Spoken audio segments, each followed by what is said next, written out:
अवकाळी पावसामुळे विष्णुपुरी प्रकल्पातील जलसाठ्यात एकदलघमीने वाढ झाली आहे। दरवर्षी जुलै महिन्यात पाणीसाठ्यात जितकी वाढ होते तितकी वाढ यावर्षी चक्क मे महिन्यात झाली आहे। सध्या विष्णुपुरी प्रकल्पात 20% इतका जलसाठा झालाय, त्यामुळे पावसाळा लांबला तरी नांदेडच्या पाण्याची चिंता मिटली आहे।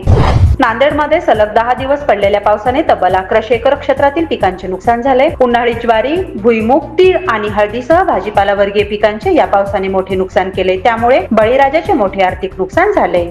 अवकाळी पावसाने विश्रांती घेतल्याने शेतकरी आता मशागतीच्या कामात व्यस्त झालाय। खरीप हंगामासाठी शेत शिवारात सध्या युद्ध पातळीवर मशागत सुरू असल्याचे चित्र आहे।